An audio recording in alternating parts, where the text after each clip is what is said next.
Could you please tell us something and maybe show us your first tattoo? I can't show you my first tattoo. Wait, my first tattoo is on the lower back and I have a dress on, so I can't. But it's just a little tiny infinity symbol that's like that big that I got from my son, because every time me and my son leave each other or anything like that, we say forever infinity, and it means that we're always connected if anything ever happened or whatever. So that's all it is. It's like literally that big, and I got it done in an apartment, some dark, gross, dirty apartment that I suggest nobody to ever do. When was it, and in which age you were? I was 18, and so yeah, it was a long time ago. Those were my first tattoos. Yeah. What's the most important tattoo for you? Maybe my knuckles. They say believe, and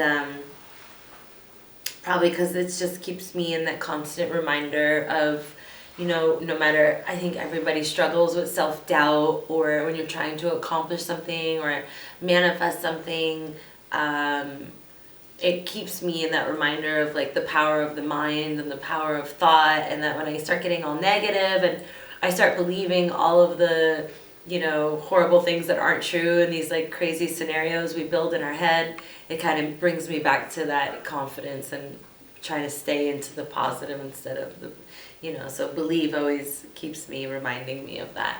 That's cool. Thanks. What's the meaning of the both faces? Those are two Mark Ryden paintings. He's a painter and he's one of my favorite artists. And it's off his blood book he has. And they're just these two little kids that are crying tears of blood. And there's something to me that it becomes, that is beautiful, I guess, about pain, especially when it comes to art. Because somehow when people go through painful things and traumatic things, it, I think, just makes you a better person, and it makes you have more to appreciate when things are more in the beautiful state and not in the painful state. And so it kind of keeps those things balanced in my mind. So they're kind of a symbol to me of how pain can be beautiful, I guess. Okay. Yeah. What was the last tattoo you have done? What is the last tattoo I've done? I think Love and Lust was the last one I did with my hands. And that just has to do with, I think, again, it's the balancing, like any romantic relationship in my mind is, that has to have that healthy balance between the passion and that unconditional love, you know, like, and keeping that both alive in order to keep any like romantic relationship alive. And so it's kind of like the balance in that, I guess. Do you have a favorite tattoo artist? So you're... Not necessarily, no. No, not really. I just kind of float around, and if I feel like I'm wanting to get tattooed, I get them. I haven't got tattooed much lately because, you know, they do hurt. I swear. And it's like, I'm always like, huh. But I am starting to crave tattoo. For the last few years, I was over it, and I was just kind of like, oh, you know. Actually, this last one, I think, I have a band one that's like a silly one that I got when we were on tour with Five Finger Death Punch, us, and Bury Your Dead. And we all got matching tattoos. And I think that may have been the last one I got. It's just a little silly one on the back of my arm, but Ivan has it as well, and Chris have it, a bunch of us have it. It's like the combination of all of us together. I got that after I walked off stage and I laid on a tattoo bed, like on the backstage. But since then I haven't been in, but lately I've been kind of wanting more of these, craving a little bit more. So I might get a little more, and then I got a feeling I'll be done. Okay. Yeah. So no plans for the future, or? No, not yet. I'm talking about it. There's this girl tattoo artist in Philadelphia who's really amazing, and I've been kind of following her art a little bit.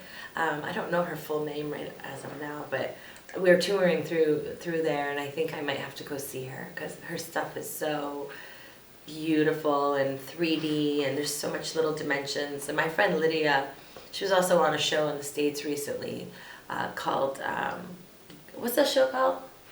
Oh goodness, I can't remember. I can't remember, but she's really talented too. So I have good artists when I really want those tattoos. It's just a matter of me getting to that state where you get that itch where you're like, I think I need it. Usually it's when you go through something like something new happens in my life, or some sort of ending happens, and it's like some sort of new beginning. So you just get to that point and then you're like, okay, I gotta get some more. It's self-expression, you know? Yeah, I mean, the top of my arm I don't really show. It's more of a cover-up. But this is just butterflies and stars, and my wrists are so old and they're weathered and fading. They say we shall overcome.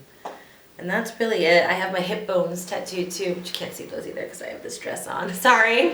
And it's like two birds that are like on my hips, and that's really it.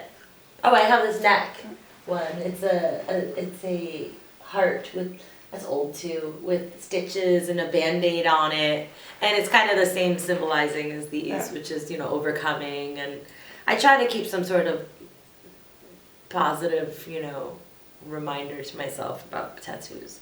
And then up here, I need to shave, but up here is a lighthouse, which is heaven.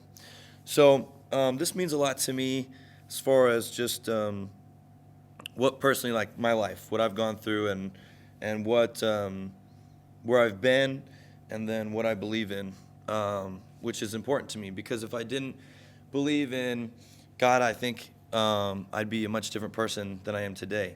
And so I'm thankful for that relationship.